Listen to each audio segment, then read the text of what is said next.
This annual conference, an annual meeting, is one that's tremendously important to the Bureau, and it's one that really exemplifies trying to influence fundamental change in ways that positively impacts Greater Worcester and to have a direct economic impact on the success of the city moving forward. You know, I've had a lot of honors and I feel very fortunate, but this one has great meaning to me. How can we attract more people to want to live here, work here, and grow more opportunity here in central Massachusetts? And you can't just make it up. You need to prove it. You need the data points and you need the accurate information to be able to tell that story. So as an artificial intelligence ethicist, much of my work looks at the ways in which we need to build safe, trustworthy, and responsible artificial intelligence.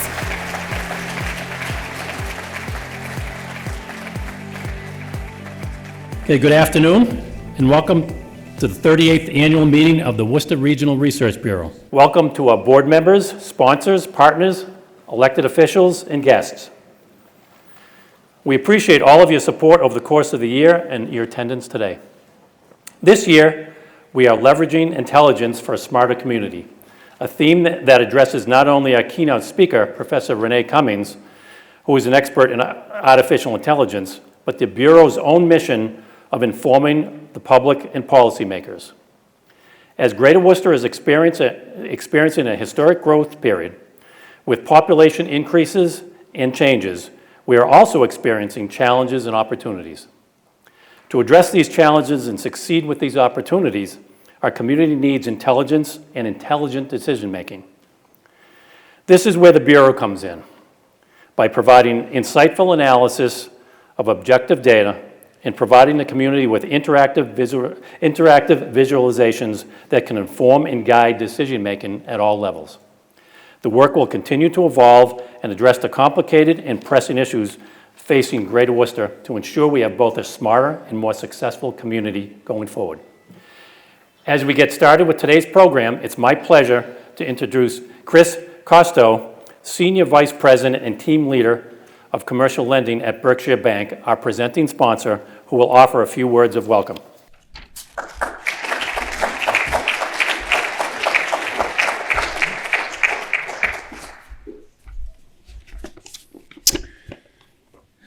Good evening. Thank you, Fran. Again, I'm Chris Costa with Berkshire Bank's Commercial Banking Group here in Worcester. I also want to recognize Paul Kelly, our Regional President and incoming Chair of the Worcester Research Bureau Board. On behalf of Berkshire Bank, we are honored to sponsor the Worcester Research Bureau event today. Welcome to all of you tonight, and a special welcome to Professor Renée Cummings. I was hoping to have an AI speech written, maybe next time, Professor. Also, welcome to the Honorable former Senate President Harriette Chandler and to our former Lieutenant Governor Karyn Polito. Thank you for your leadership in Central Mass and your award tonight. I also want to thank Paul Matthews and his staff at the Worcester Research Bureau for everything you do to support the Greater Worcester community with your research and analysis on the issues that protect the public interest on a variety of issues that impact all of us. A little bit about Berkshire Bank. Berkshire Bank has become a trusted advisor its clients and communities depend upon, helping innovate businesses, create jobs, grow wealth, and improve the overall quality of life for the people and places you care about most. Our vision is to be a high-performing, relationship-focused, community-dedicated bank. Berkshire Bank has provided more than $400,000 in philanthropic foundation investments during the third quarter of 2023 to help the communities we serve. Grants awarded cover a wide range of projects that include arts, education, environment, health, housing, seniors, sustainability, and DEI, particularly for underrepresented populations. Building stronger communities requires a better approach to banking. We are reimagining what a community bank can become by doing well, by doing good. That is why where you bank matters. There is no limit to what we can do together. Lastly, thank you to our customers and referral partners that trust us with their business. Good evening.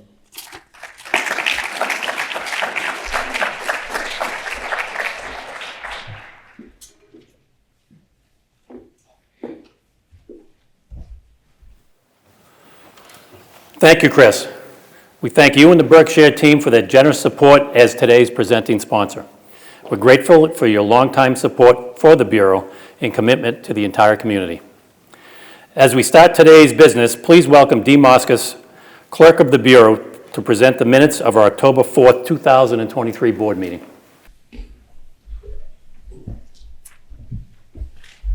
Good afternoon to all of you. It's great to see this great crowd. The board has been emailed the minutes for the last Board of Directors meeting, and I would like to present that to the board for approval. Are there any comments or questions on the minutes? Is it seconded?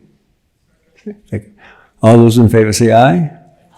Noes, none. It's adopted. Thank you.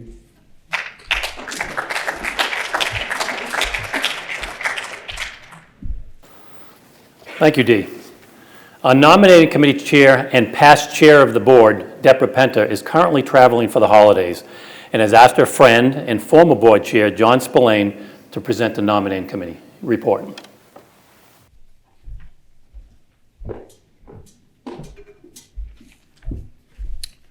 Thank you, Fran. First, I'd like to acknowledge the members of the nominating committee who worked hard, of course, led by Deborah Penta. Those members were Fran Madigan, George Tetler, Dee Moscas, Dr. Abraham Haddad, Paul Kelly, and me. On the screen, I am going to report to you that the officers have been nominated by the committee to serve a one-year term. Chair of the board, Paul Kelly. Vice Chair, Catherine Crockett. Treasurer, George W. Tetler III. Clerk, Demetrius Moscas. I'll entertain a motion to accept the slate of officers as presented. Is there a second?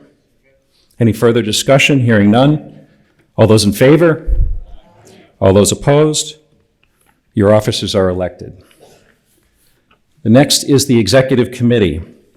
First to serve a 3-year term, Melanie Bonsu, Roberta Breen, Francis Madigan III, Joachim Saalfeld, Joshua Lee Smith, Kola Akendale, Abraham Haddad, Eric Torkino, and Deborah Penta. So a motion to accept that slate of executive committee members as presented.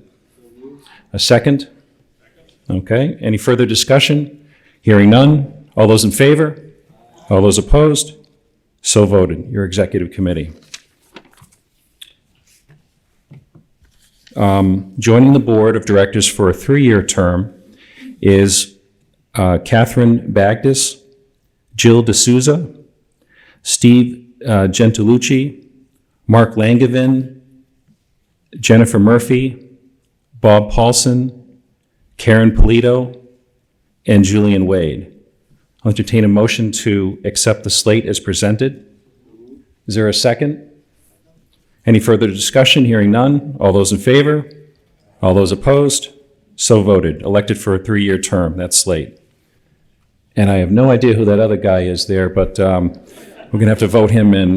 New chairperson's council member. Motion to accept the slate as presented. All right. A second.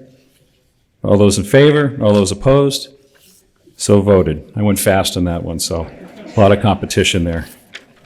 Okay, and last but not least, I'm not going to read all the names. You can see them Just take a minute to study them, and then I will entertain a motion to accept the slate of Board of Director renewals for, of course, a 3-year term, a 2-year term, and a 1-year term.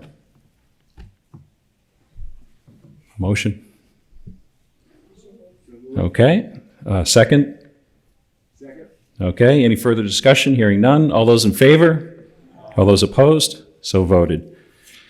And last but not least, I would like to just acknowledge and give special thanks to those who are rotating off of the Board of Directors. Peter Alden, Francesco Cesareo, David Fort, Jennifer Hilton, and Rita Smith. And also those who are leaving the Executive Committee, which is Rick Powell, Todd Rodman, and Rita Smith. I think my name is up there as well. So I want to thank you for your service to the Research Bureau. And again, I want to welcome everybody here today. Thank you.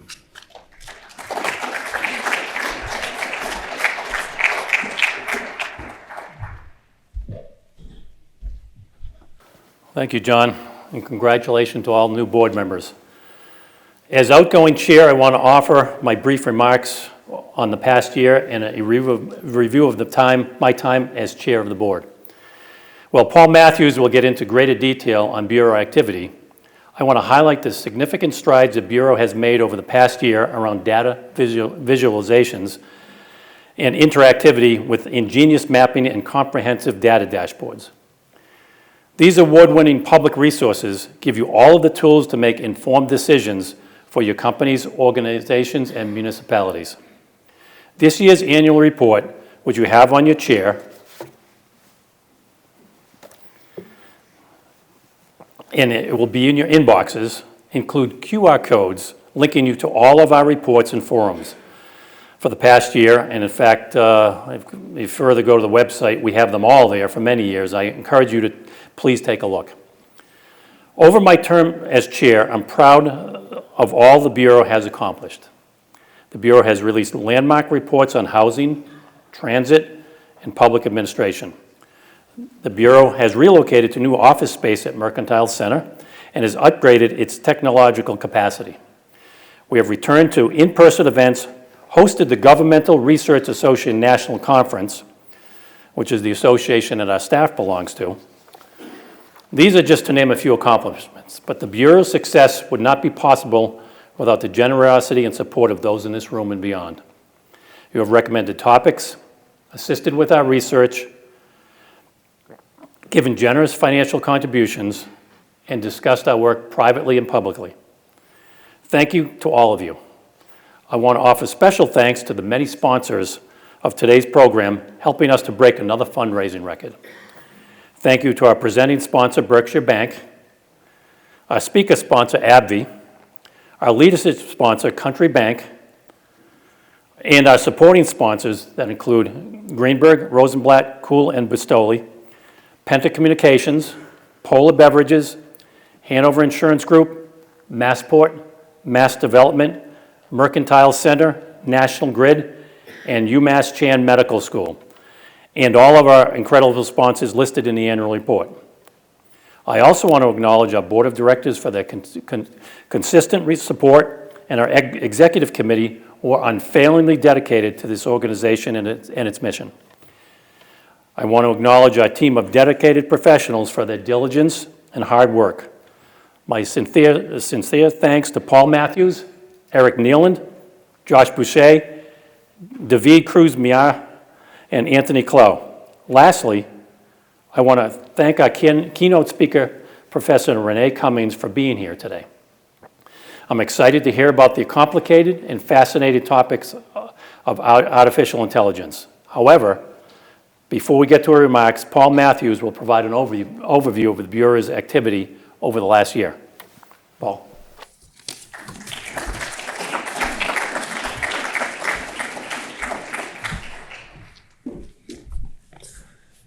Thanks very much, Fran, and I know I'm really just the warm-up act for the part that everyone's here to really hear, which is our very distinguished keynote speaker, Professor Renée Cummings, who wowed our executive committee over lunch with some of our top sponsors, talking about the breadth and depth of issues related to artificial intelligence. Thank goodness she's here, because that's certainly an act I cannot repeat. So I will try to be brief and succinct and open with a simple thank you. Fran thanked a lot of you. I need to thank everyone in this room in some way or another has had some measure of impact on the Bureau and our success. And it was tough moving through the crowd, getting you all in here, because I want to thank each of you individually. I can't do it from the mic. I can't do it out there. But rest assured, collectively, we on staff really appreciate, and we know we hit above our weight over the quality and quantity of our work because of the input and support of all of you. And as Fran said, that input and support can be financial, it can be report ideas, it can be a whole host of different things. So I want to thank you for doing that. And while I'm not going to detail every one of our accomplishments, rest assured the report does that, I do feel a need to highlight a few things going in. One is this annual conference, an annual meeting, is one that's tremendously important to the Bureau, and it's one that really exemplifies the fact that it's not just about the staff. I want to thank the DCU Center team. I see Jim Moen in the back, Sandy Dunn and their team. This simply cannot happen without them. Penta Communications does a terrific job, as witnessed by our annual report. Joe Pagano and his team are covering a whole new level of video coverage for us this year. And Mary Simone in the AC Hotel put up our annual speaker and provided a wonderful lunch today. So I want to thank everyone for making today a success, whether you're in the audience or one of the people who work so hard behind the scenes. Now, since our founding, the Bureau owes a tremendous debt, literally and figuratively, to Worcester's businesses and employers. Many of you in this room represent those institutions, and I want to say thank you. Some of you, I had the opportunity to say thank you on the way in, have been here from the very beginning when I was in grade school. So thank you for that. Many of you have come to the Bureau in recent years as Worcester's employment community and corporate community has changed over time. We appreciate all of your contributions.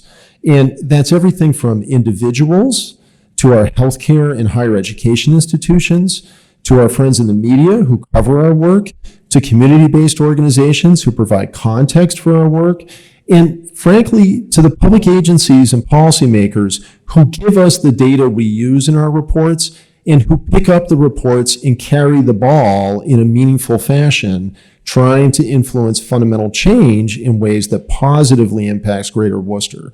So no matter what hat you wear, rest assured, we on staff know you're critical partners to all of us. And that includes the philanthropies, not only of Greater Worcester, like the Alden Trust, but also the Barr Foundation. Both stepped in this year at very significant levels and are very much appreciated by the Bureau's executive committee and staff.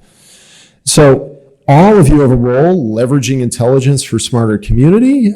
Some of the highlights of our work, which Fran touched upon briefly, include doing a detailed analysis of our transit authorities, finances, and ridership, and creating a whole interactive dashboard to try to help inform the public and policymakers on how it can best be utilized. Providing insights on Worcester County's food security to an unprecedented level, impacting local, state, and federal policymaking. Explaining the Worcester Public Schools' very complicated revenue picture and its dependency on the state level, and the fact that they put in place detailed plans to avoid the fiscal cliff with the end of financial relief packages from the federal government. Likewise, examining the municipal budget, not only revenue and expenses, but the priorities of City Manager Eric Batista and the City Council and how those shift year to year. We use temperature data that the city provided to take a good look at city neighborhoods against the work the Bureau did last year on a historic level on redlining to illustrate not only needs around the city on a neighborhood level for environmental and climate issues, but in a way that will help inform the city's viability to secure federal funding. The Inflation Reduction Act has a $2 billion climate justice grant program that we are looking forward to Worcester hopefully accessing as we move forward. We prioritize civic engagement. As many of you know in this room, Worcester had a historic municipal election with a brand new form of school committee districts. We did the the thing that was expected and added an additional debate to our debate series. We also did the unexpected and put together a series of resources for the public talking about the importance of boards and commissions, the new political process and the new districts, and also the authority of the city manager under the city charter. We showcased the changes in Worcester over the last 30 years by analyzing census data, coincidentally, my entire professional working life in the city. So it was fascinating to look back at my time with Senator Chandler and see some of the changes, not only in our population, but frankly, also the diversity and the educational attainment, the employment sectors in the city, and key occupations. So if you haven't checked that out, please do. Thanks to Unibank's support, we were able to provide our annual Worcester Almanac to individuals, businesses, community organizations, and policymakers. In this era of a preponderance of data online, that's the gold standard of objective data that can be used for everything from grant writing to policymaking. We brought our national peers here to the city for the very first time. Our association has been around since 1914. It's the first time they visited the city. They were so impressed, they actually gave the Bureau 2 national awards for our work. So rest assured, all the credit goes to my colleagues, Josh Boucher and David Cruz. But we were very proud to receive that. And as Fran indicated, our smarter elements include the annual report itself, which has QR codes. So I'm sure all of you right now are downloading every report and reading it in your seat. Now, beyond these examples of our past accomplishments, working with the executive committee, there's a series of ongoing initiatives we already are working on. We are working on an interactive tool that will help identify the catchment zones for each of the Worcester Public Schools. That will be as simple as helping parents and families and as complicated as helping policymakers assess demographics and needs in each of those districts. We're partnering with the Greater Worcester Community Foundation and my new friend Pete Dunn, who's in the audience, over a brand new data tool to be used for Worcester County.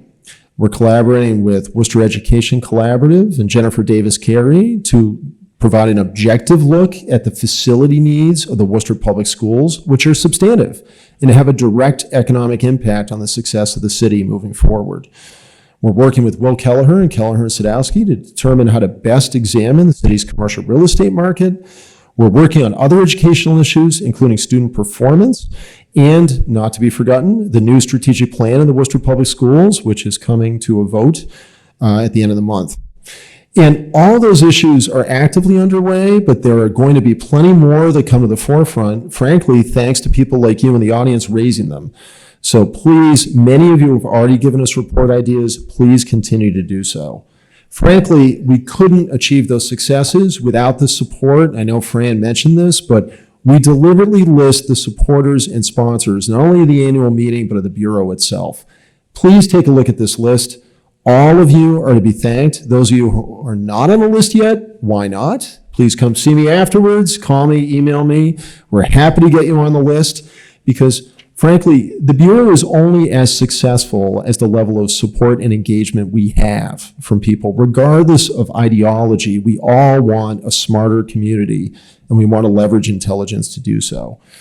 So rest assured that moving into our 39th year, we're going to continue to do so. I know Professor Cummings is going to talk to us about artificial intelligence, and I look forward to hearing that address. I, in the meantime, will pledge to all of you that the Executive Committee is committed to the Bureau continuing to providing our time-tested and proven intelligence on policy matters to try to help inform Greater Worcester. So on that note, I'm going to turn it right back to my friend Fran Madigan, who has the honorable task of recognizing two of Worcester's Greater Worcester's proudest citizens, and two people I think enormously highly of.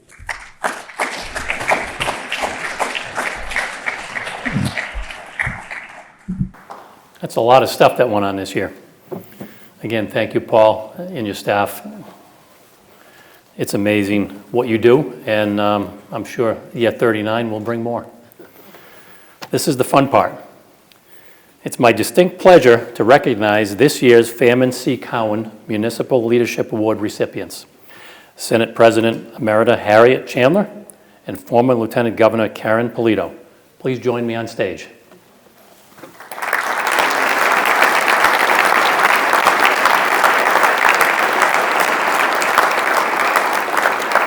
As they're making their way up here, I'm going to tell you a little bit about Fairman Cowan. Fairman Cowan, a local executive at Norton Company and Bowditch and Doherty, was one of the Research Bureau's founders and a role model for engaged citizenship. This award recognizes those who, like Fairman, committed their time and intellect to improving Worcester and is presented to a person of remarkable merit, one who leads with purpose and passion, and has made significant contributions to his or her community. This year's recipients embody the ideals of this award.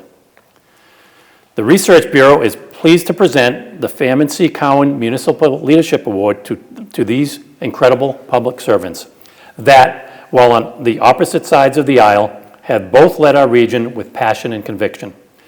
Both began their long careers at public service at the local level, one on the Worcester School Committee and the other on Shrewsbury Select Board. And both fought tirelessly for state policies and investments that are benefiting the residents and economy of Greater Worcester today and for future to come. We present both with individual plaques that read, "In tribute to the trailblazers converging on the intersection of progress in public service, Harriette Chandler and Karyn Polito. Your separate journeys have woven a tapestry of positive change for Central Massachusetts community. A dual nod to your impactful solo performances, joining together on issues significant to our region, from infrastructure to healthcare, economic development to public transit. Central Massachusetts has been the beneficiary of your advocacy from both sides of the political aisle. In honor of your leadership and accomplishments, the Research Bureau presents this award on this 11th day of December in the year 2023. The Bureau thanks you for your tireless efforts on behalf of the Central Massachusetts communities."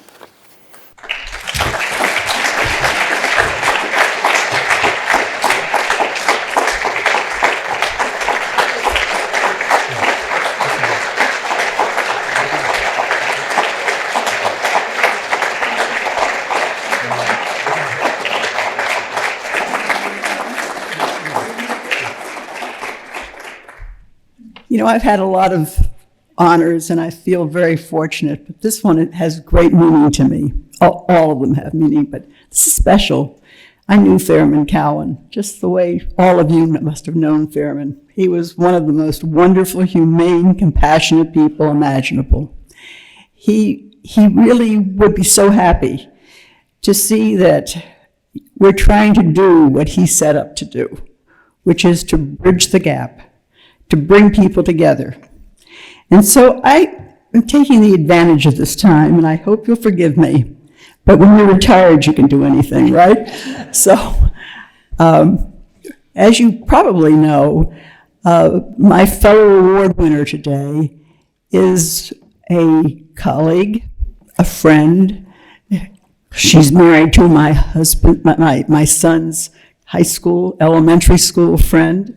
So we go back a long way. In fact, with many of you, I go back a long way. But this gives me the opportunity to say a couple of things, and it really won't be long, this is what I believe in too. I am terribly disturbed by what's going on in the world, as you can imagine, as all of you are. And so much of it is that people don't come together. People don't seem to care about each other the way they used to.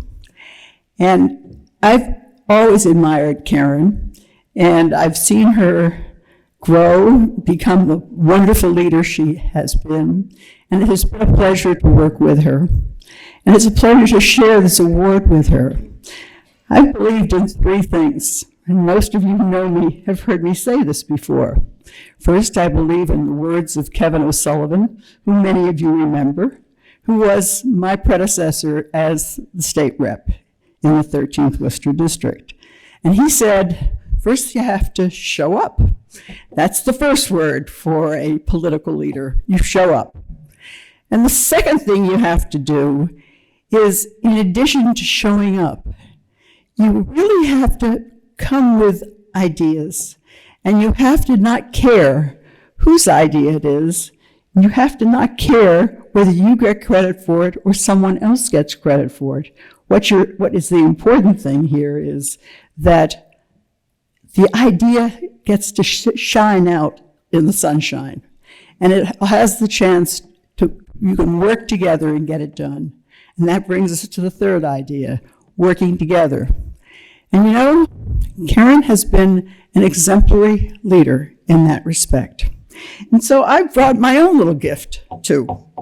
And I hope that you'll accept it as not a showboat idea. I was a little concerned about that, to be honest with you. I am not a Republican, as you know.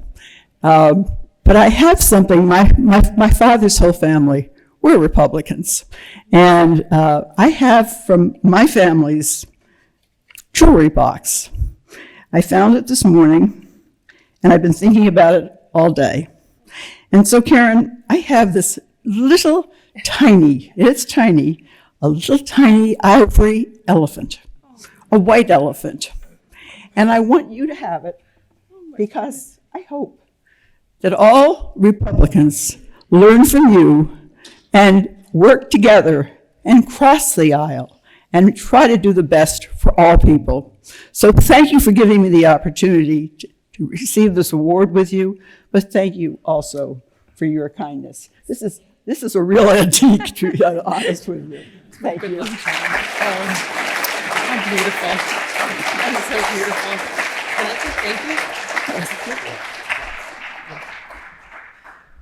you? This is a treasure. It's my good luck charm, and it will always be close to my heart. And my husband, Steve Odalakis, is here too, and we thank you for your friendship most of all. I think your father would be happy. It's found a new home. So this is wonderful. First, I just want to say thank you to the Research Bureau and to all of you and to the generosity that you provided for many years to be able to do the kind of hard work. And you heard Paul speak about the projects that have been on your plate. But when I was thinking about the process of gathering this data and creating these reports, I was trying to think about why this is so important. And it's so important because it tells the story of what's happening here in this part of our state, what's happening in the communities, the rural part, the urban parts, the suburban parts. What are employers looking for? What are new startup companies looking for? How can we attract more people to want to live here, work here, and grow more opportunity here in central Massachusetts? And you can't just make it up. You need to prove it. You need the data points, and you need the accurate information to be able to tell that story. So thank you for that, the treasure of all of this information. Second, I just want to say thank you for honoring both of us together, because I am so grateful to have had a friend and a mentor and a role model in Harriette Chandler. In the early days of my public service, starting out as a select woman in Shrewsbury and getting married to my husband, and then thinking about how I would balance public service and start a family, it was Harriette Chandler that helped me through those hard times to think about taking the next steps. And I will always be grateful for that. But I want to share just quickly a story of my favorite times with Harriette Chandler. And they are the times when I could call her President Chandler.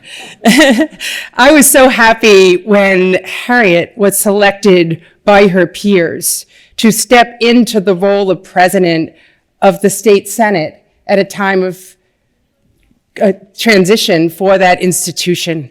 So it was no surprise to us that she would rise up to that position. But not only in the ceremonial title of it, she acted and did the work of it through almost a course of a whole year. And the best times that I had with you are at our leadership meetings on Monday, when the executives of the executive branch, the governor and me, the Senate, and the House would come together to talk through the agenda and talk through the issues that we wanted to work on and move forward. And under your leadership with us, we had so much opportunity to be productive. We had so much opportunity to exchange ideas for that discourse and the debate, and doing it in such a respectful manner. And at the end of the day, like Harriette said, not worry about who gets credit for this, but that we could stand together, have common ground, and get a whole lot of stuff done. But the most important part of that meeting, which I loved so much, is that when it was the Senate President Chandler, the Speaker of the House, Bob DeLeo, and the governor and me at that table, half of the clout at that table was from Central Mass. And that was historic, but really important because it was very difficult for them to say no to us. So I'm very happy to be here with all of you. Thank you. You will always have a friend in both of us for Central Massachusetts. And it has been my honor and pleasure to serve this Commonwealth, to serve the cities and towns of our state, and to always be the #1 fan and champion for Central Massachusetts. Thank you all very much.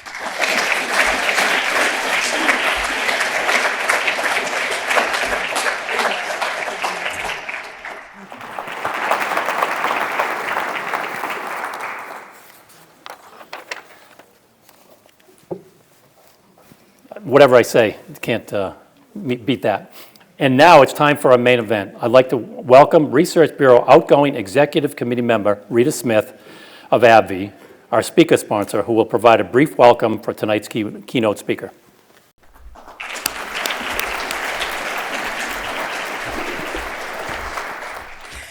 Good afternoon, everyone. Thank you so much, Fran, for that introduction.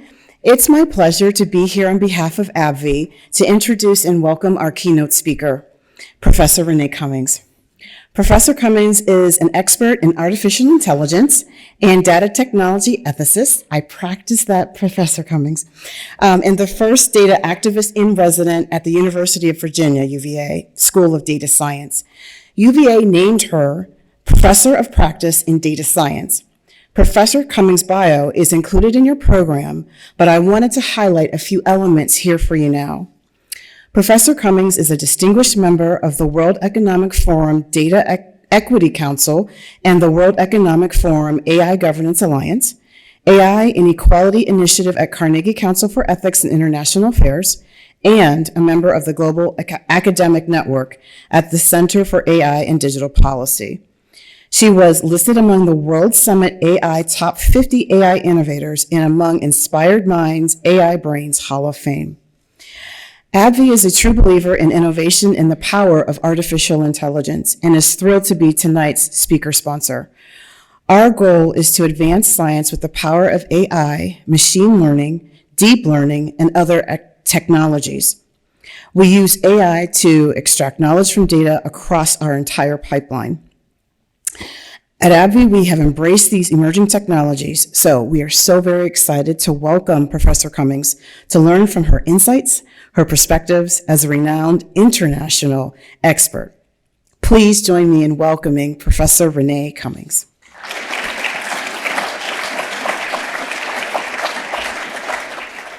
Thank you very much. Thank you so very much for that introduction. Let me say it's an absolute honor and a pleasure to be with you. Actually, I was just sitting there, and for a moment, I forgot that I was here to deliver a keynote. I was having such a good time listening to all the great works that have been happening, and of course, congratulations to both of you, and what an inspiring speech, and what an inspiring career as well. It is really an honor to be in the pleasure of such great women, so thank you. Thank you so much for that. So two things really hit me. One is research in the public interest, because I am committed to research in the public interest. At the University of Virginia, I'm also the co-director of the Public Interest Technology Network at the University of Virginia, and what we do is data science and artificial intelligence to build capacity with the public, and of course to ensure that we do more public-inspired technology and more public-inspired approaches to the ways in which we're thinking about artificial intelligence. And of course, leveraging intelligence for smarter cities, and something that I am very committed to is smart cities, and most recently have spent some time in Grand Rapids, in Pittsburgh, being invited to Doha to speak about cognitive cities, and of course leveraging urban intelligence to really build the kinds of frameworks that are necessary to ensure that we lift communities up.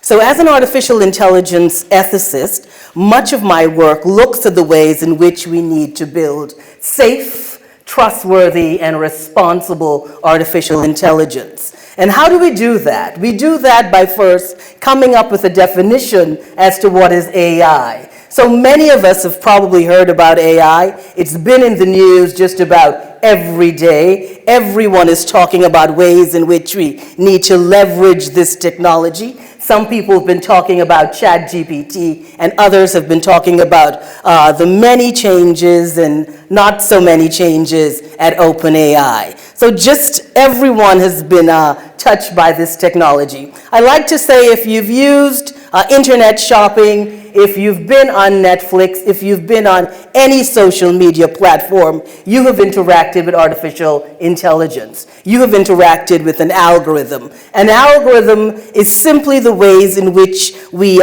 instruct and give AI the ability to do many of the great things it can do. We know that AI can generate content. We know that AI could make recommendations. We know that AI can create some extraordinary predictions that really can enhance just about every business model. So what do we love about AI? I would say this. I am an optimist, and most recently, I think it was last week, Wednesday, I was invited by the Senate, myself and about 11 other leaders in artificial intelligence, several of them considered the godfathers of AI, and we were invited by the Senate's very bipartisan committee that's looking at ways in which we can leverage artificial intelligence for American competitiveness.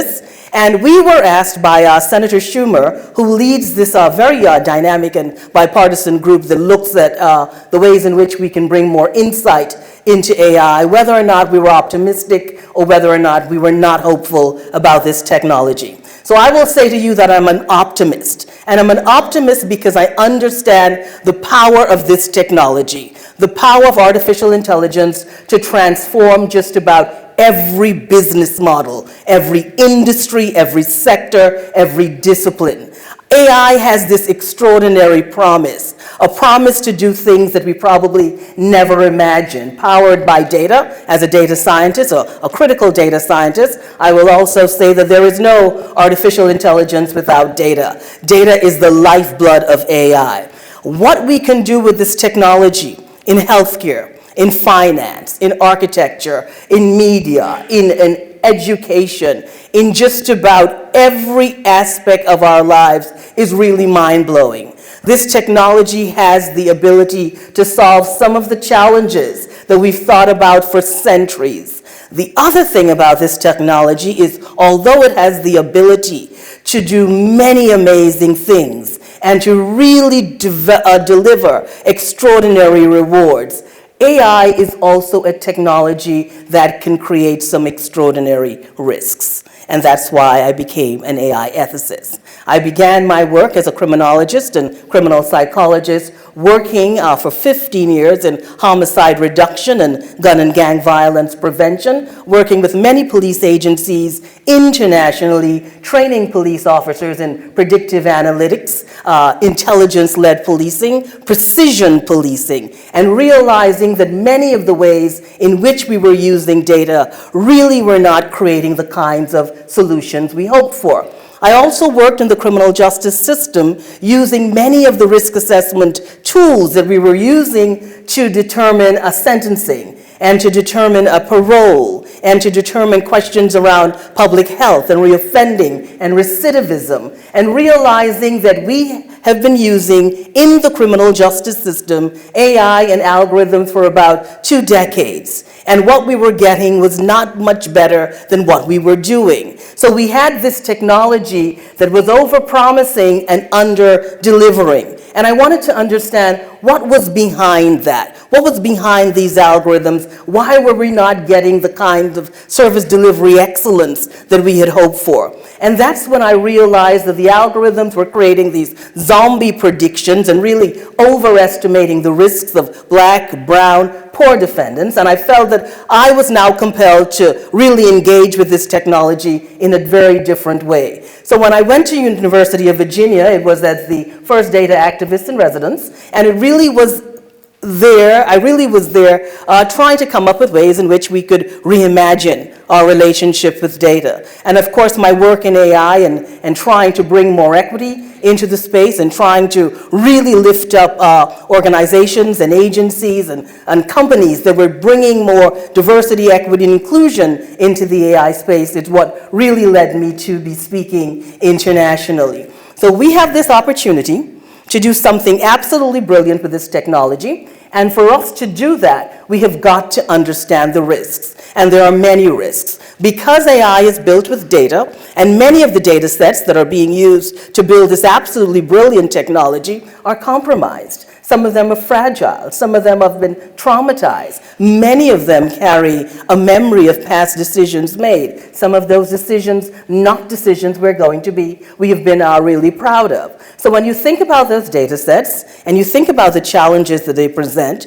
challenges that start with opacity, many of those data sets are very large. There are questions around accountability and transparency and explainability and auditability and questions around discrimination and bias and stereotypes and systemic racism and just the lack of representation, visibility, and voice and the lack of diverse intelligences in the process. So if we are to do AI well, and if we are to do AI in ways that leverage intelligence and create smarter communities, then we have got to understand what those challenges are. I love the fact that you are committed to research in the public interest, because what AI needs is public oversight. AI needs lots of public oversight. It needs an extraordinary amount of public engagement and public education. I always say AI is a new language. It is the language of the now, and it will continue to be the language of the future. It is the language in which we are communicating with. When you think about the kinds of advancements with this technology and the kinds of advancements in many of the industries that are now using AI, then you would understand how important it is for us to understand the risks as we try to harness the rewards, to understand the perils as we try to harness the promise and the power of the technology. So an algorithm, something that I just want to share with you, has the ability also to deny agency, because it is that powerful, to undermine questions around democracy, to undermine human rights, and to undermine civil rights, because in the blink of an eye, an algorithm has the ability to make a decision about you, about me, about all of us in real time, without us participating in that decision. A decision really powered by data. And oftentimes data does not give us the luxury to change our minds. Oftentimes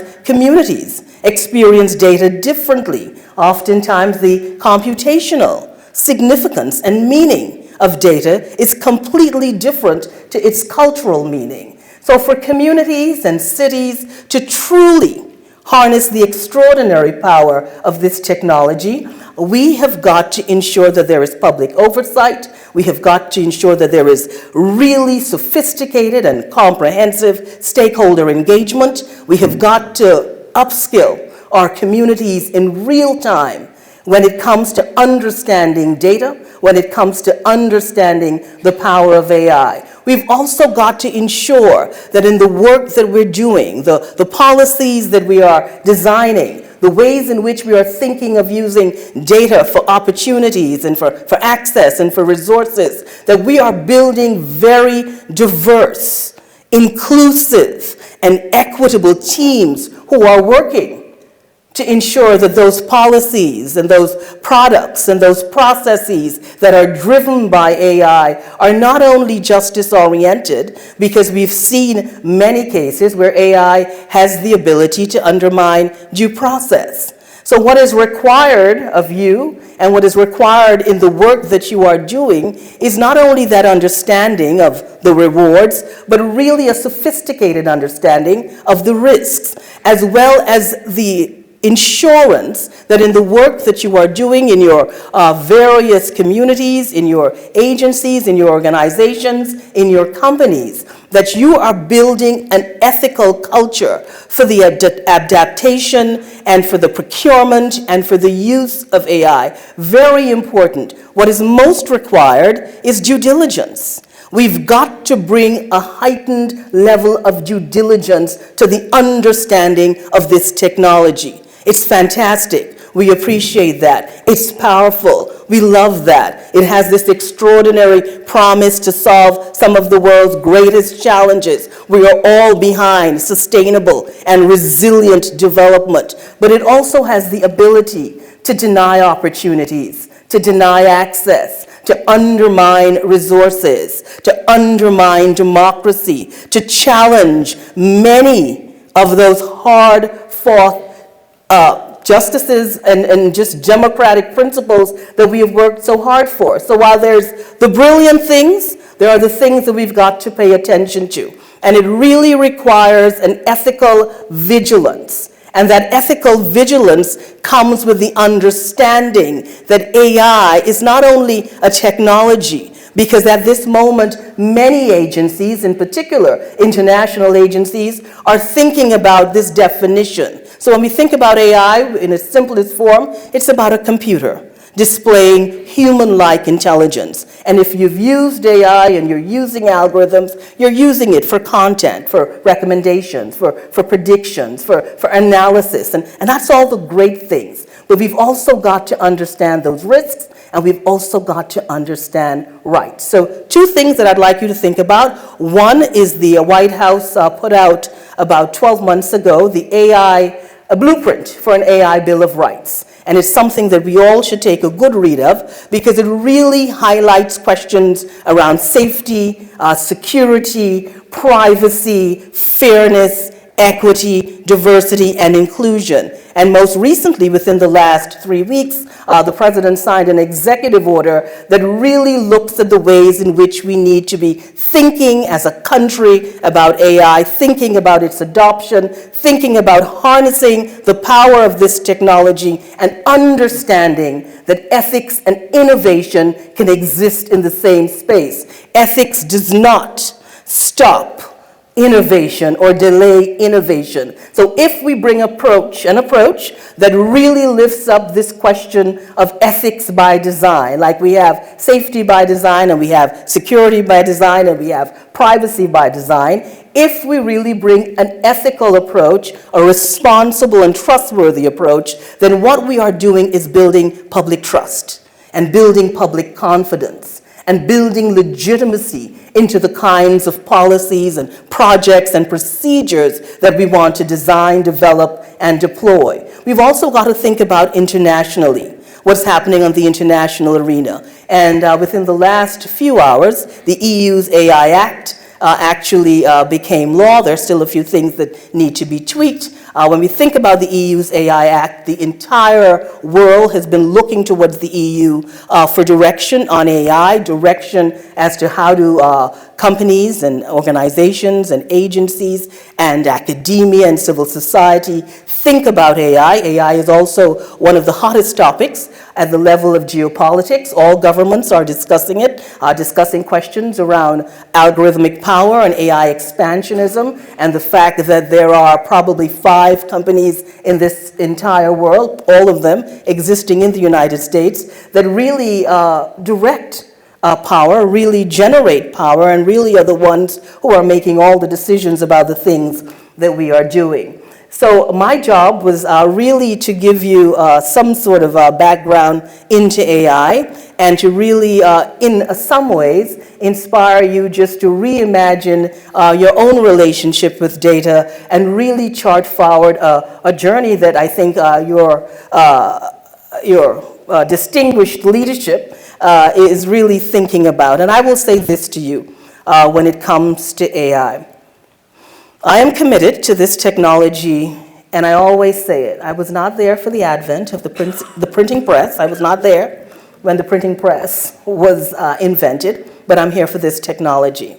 And this technology is not the future. AI is not coming. AI is here. In criminal justice, we've been using algorithms for about 2 decades. Some industries have probably been using it for much longer. What AI received was an injection from the development in technologies such as machine learning and deep learning and neural networks that has given these technologies, these approaches, have given AI an extraordinary amount of power. So there's no pulling back AI. AI is moving, and it's moving faster. There's an extraordinary amount of investment in it. When we think about the ways in which it's going to really impact GDP, some of the big companies are speaking about at least a $7 trillion growth in GDP over the next 10 years. So you've got to think, and you've got to think swiftly, because as I said, just about every industry, every discipline, every aspect of everything that we do is now being redefined, reimagined, repositioned, and resituated with AI. You've got to ensure that your agencies, your organizations, or wherever you are standing or wherever you lead, that you are bringing the kind of diverse intelligences that are required. You are bringing that intelligence to leverage making your cities smarter. And we're making it smarter not just with data, but understanding the power of data, and also understanding that data's power is beyond the computational. Looking also at your underserved, high needs, impacted communities, and looking at ways in which you can use technology to build these communities up. We've realized that AI also has the ability to amplify many of those old past prejudices that we have seen in society, and we don't want to use new technology, something as brilliant as AI, to really continue many of the things that make us not so proud. So if indeed that you are now in a position to lead in AI, I will say what you need is not only intelligence, and of course emotional intelligence and cultural intelligence, but now you need collected, augmented intelligence. What we're seeing now is that combination of machine and human intelligence coming together. We are writing one of the greatest stories I think ever told, the ways in which we are going to come together and really advance humanity. But we've got to understand the risks. We've got to understand how to mitigate those risks. We've got to understand the impacted groups. We've got to think about the long-term impacts of data in society, because one of the challenges of the moment is, do we define this technology purely technical, or do we define this technology as something socio-technical because of the ways in which it's going to be impacting society? So as you do your extraordinary work, and I congratulate you for the kinds of projects that you've delivered and the ways in which you are thinking about data and thinking about technology, and just by inviting an AI ethicist and a data activist and a criminologist to engage you in conversation and to hear some of the things that you're doing. But also remember that we're now living in a data-fied world, and everything is data-driven. And yes, we appreciate that with good data, we could make some really brilliant decisions. Data is about intelligent decision-making. Data is about informed decision-making. Data is also about intelligent public policy. And for us to be really intelligent, we've got to have that emotional intelligence, we've got to have that cultural intelligence, and we've got to have that digital intelligence. But as we build these data-driven world, and as we build more of a data-fied society, the one thing that you don't want to do is ever use data to deny a dream. And the other thing that you don't ever want to do is use an algorithm to teach us in the future how to be human. With that, I thank you.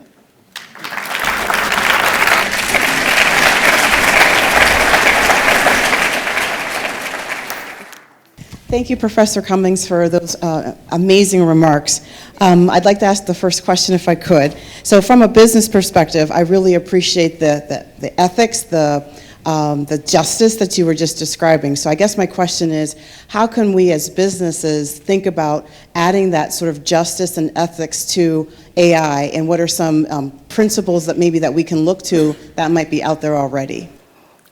Fantastic. Thank you so much for the question. So as a criminologist, it really is due process that brought me into the space, looking at questions around fairness and questions around equity, and deciding that we really needed to make a drive to bring a more justice-oriented approach. We've seen the power of algorithms, and as I said, anything that has the ability to deny you freedom, or to undermine your civil liberties, or to undermine democracy or agency, autonomy, self-determination, identity development. All of these good things is something that you've got to pay particular attention to. So what you've got to ensure is that you bring an approach to data that is equitable, that you understand that equitable data is critical to the work that you're doing. And you also understand that where we are working in the space of data and AI, we are seeing these challenges with rights. So it's not only about a risk management approach, and most companies focus on risk management pretty well. You know, we deal with compliance, we look at the ways in which we are dealing with regulation. Of course, we have our contingency plans, we have all the great things, our crisis management approach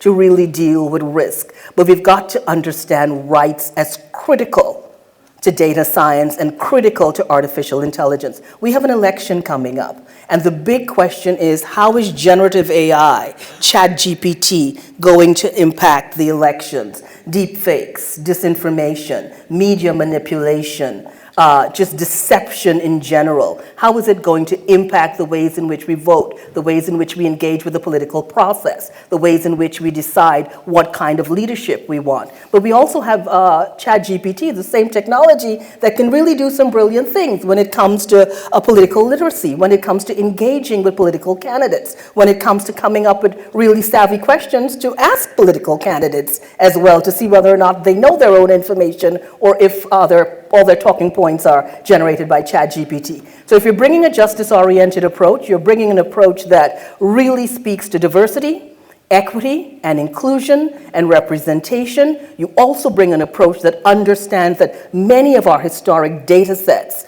are bringing with them an extraordinary amount of trauma. And many communities continue to really feel the negative impacts of intergenerational trauma because of many of our data sets. And it's really, again, about an understanding of the power of data, a power beyond the bottom line, a power beyond the profit, a power beyond the brilliance of data to do the kinds of precision thinking that we want. But that data also has the ability to deny access, deny opportunities, deny resources. And we don't ever want to use data in a way in which we are going to deny communities from thriving. What we want to do is lift communities up and always think of due process, duty of care, and always bring the requisite due diligence to ensure that's the work we're doing.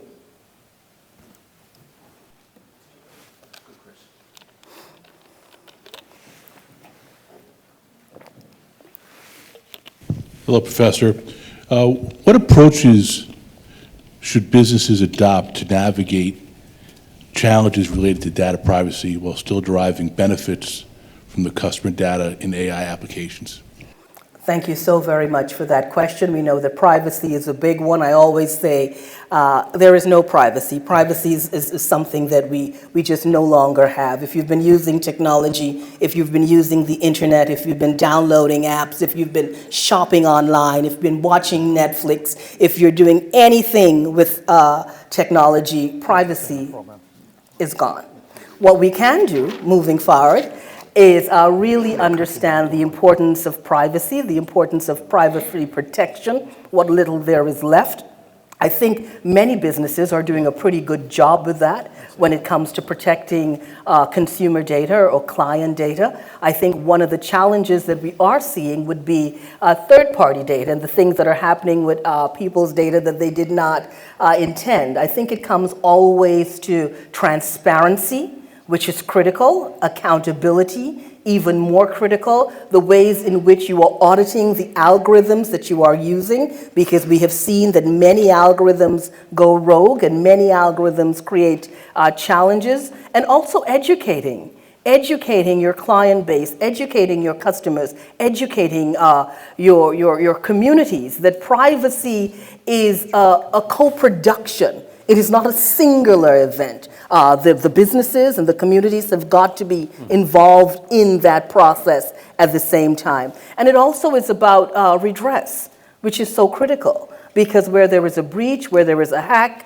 where someone's life has been impacted. One of the things that I speak a lot about is data trauma. And data trauma is something that we see all the time when it comes to identity theft, or when it comes to privacy challenges, or when it comes to exposure. We're seeing a lot of privacy challenges with ChatGPT. I still work as a criminologist, although I spend most of my time on a TV show called iCrime, where I do most of my crime analysis. But we're seeing with ChatGPT, when it comes to child abuse, it's just scary how ChatGPT is making privacy something that is becoming less and less something that we can look at. So I think it's about integrity, always.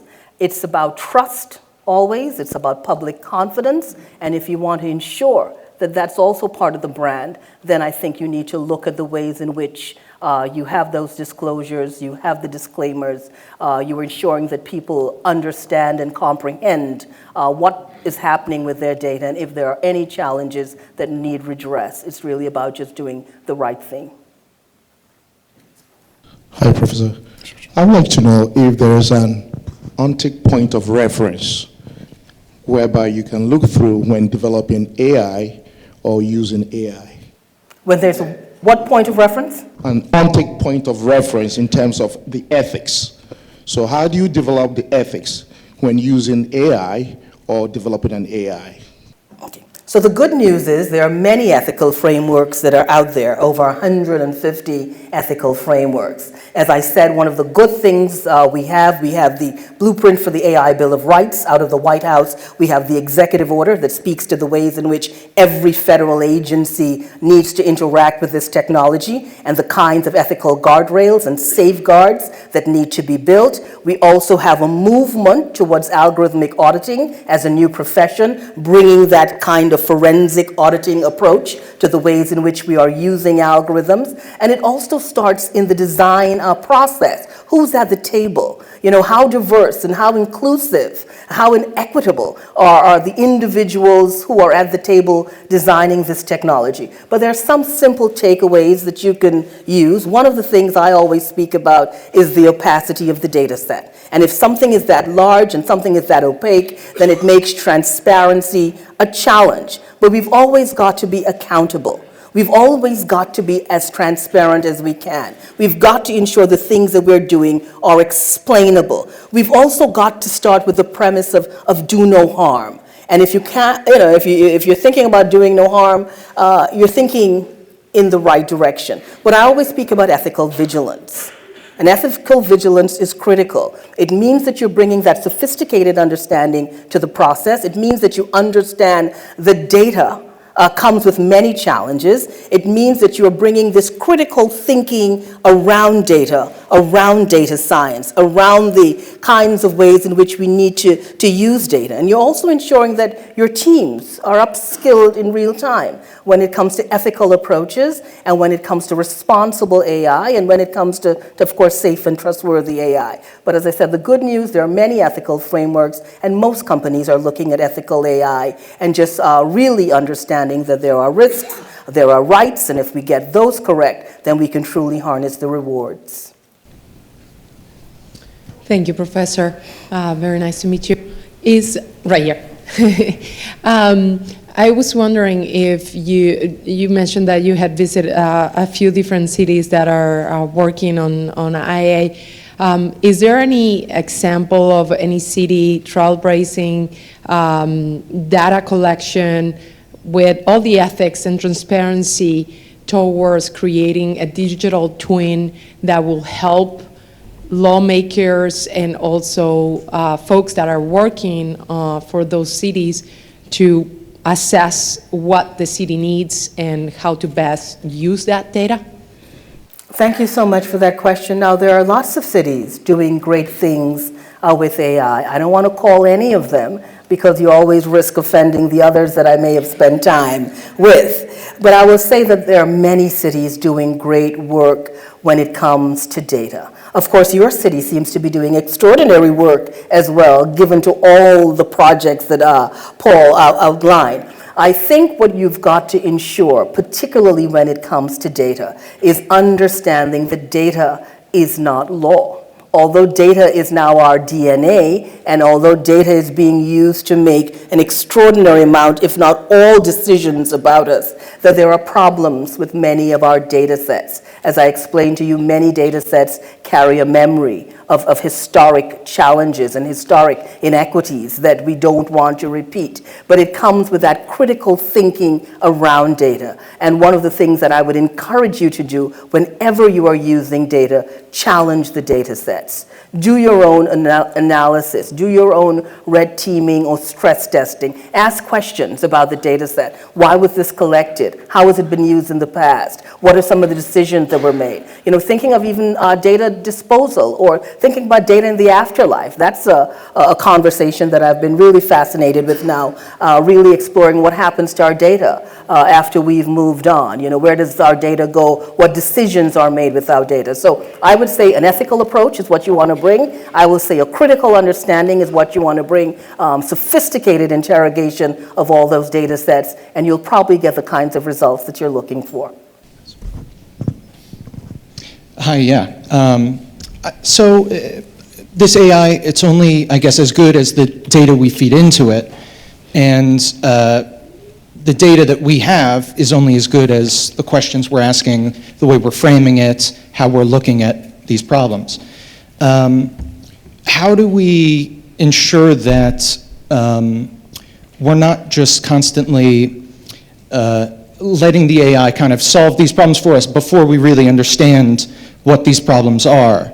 And we'll be constantly like playing a game of catch-up and addressing the issues in the current algorithm, and yeah. So the unfortunate part of that is that the law, the legislation, the governance always behind the technology. Technology moves at its own pace. It cannot be lassoed and pulled back. That's the challenge. We have just got to really move swiftly and bring a real-time approach to policy and a real-time approach to governance, which is something that is terribly difficult. So this is why AI literacy is critical. This is why we need to ensure and underscore and really create the capacity and the space for all communities to be upskilled in real time when it comes to this technology. There's never going to be a perfect AI system. There's never going to be a perfect data set. We are creating the data. We are not perfect. We are analyzing the data and building the systems. We are not perfect. But what we want to bring is an ethical approach. What we want to bring is an approach that speaks to doing no harm. What we want to bring is an understanding if we do harm, then we have redress. What we also want to ensure is that our legislators, our policymakers, our just leaders understand that you are playing with something that is very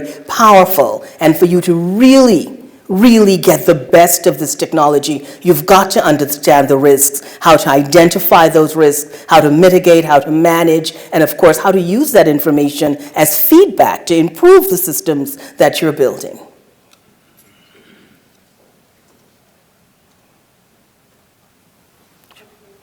I do have a question. Sure. So I am from the Dominican Republic. So we're still very apprehensive about technology. How do you, when you mention diversity, culture, how do you bridge that gap in a city, for example, as diverse as Worcester, when we culturally are apprehensive about the advance of technology? And how can, when there's a distrust, how can you make sure that ethically and accurately you have all the necessary information to present, for example, medical diagnosis? I was misdiagnosed once because I checked the box Hispanic, but in Latin America, there's more to just Hispanic in our DNA. So because of that checkbox, the data, like my friend said, is corrupted data, for lack of a better word. How do you mitigate, or how do you redirect that? So I often say that different communities have historically have different relationships with data, and you're explaining part of that relationship, particularly in healthcare, where questions around healthcare equity and health justice are also critical questions. When it comes to fear, we've got to move beyond fear because AI is not waiting for us. It's already in use and it's getting more and more powerful, and it's something that we need. It's something that's going to really speak to the ways in which we develop and we grow and the kinds of resources that we have access to and the kinds of ways we co-create and co-design the future. What I would also say, and you spoke about it, is trust. And I think what organizations need to do is build public trust and build public confidence by bringing that kind of education that is required. One of the ways in which I speak about AI, and I try to really democratize the technology and speak about it in ways that everyone could understand, but it's about imagination. And I always say to people, you know, what we need in AI is an interdisciplinary imagination. AI is not about computer science and statistics and math and data science. It's about criminology and sociology and education and psychology and just about every other industry. It's that co-creation, that collaboration that's required. And I say if you have an imagination and there's a problem that you want to solve and there's something that you want to create, AI needs you. And what AI needs most importantly, is to stretch its own imagination with diversity. And I think what cultural intelligence brings into that space is inclusive innovation. And if we are to truly harness the extraordinary benefits of this technology, then inclusive innovation, an interdisciplinary imagination, an approach that embraces all of us is the approach that's going to move us forward and fast when it comes to building an equitable future. Thank you very much.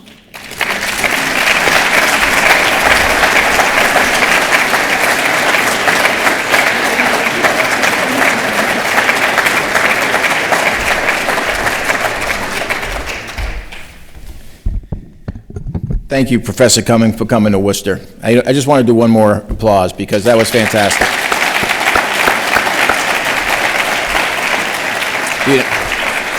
We really appreciate your insights and your expertise on this topic, and it was just great, and it's going to be helpful for us to move forward. I want to thank Paul Matthews and his team for putting together this event, Paul, and I also want to thank all current, new, and existing board members for their role in supporting our Bureau. Karyn and Harriette, I can't say enough, you're well deserving of that award, and maybe another applause for Karyn and Harriette on this one. Now it comes to the good part, is always recognizing someone that has done a lot of good work and has become a good friend of mine. Fran, you know, if you might just take a moment and stand up, come on up. You can even take your steer out. Come on up, I'll bring you up here. I didn't know what to do. I wasn't on the page of the queue, so I do want to take a moment to recognize you for the incredible service to the Bureau as chair and the Research Bureau. Not only do you actively participate in the Worcester community, but you help steer the Bureau through an incredible, successful, and productive period. I also appreciate our friendship, you know, over the last few years, and we'll be calling on you for advice. I mean, he made me come out every Monday to try to learn this role, so hopefully I can do it somewhat as good as you. For this service and on behalf of the Bureau, we present you with the Worcester Regional Research Bureau Chair. That's for you to sit in and bring in front of your desk. So thank you very much, Paul. Listen, I appreciate it. A chair for the chair, right? A chair for the chair. I'll get that later. You got it. We're going to be mailing that to your house. All right. This was a fantastic event and an epitome of the role of the Research Bureau to gather as a community to discuss important issues facing our communities.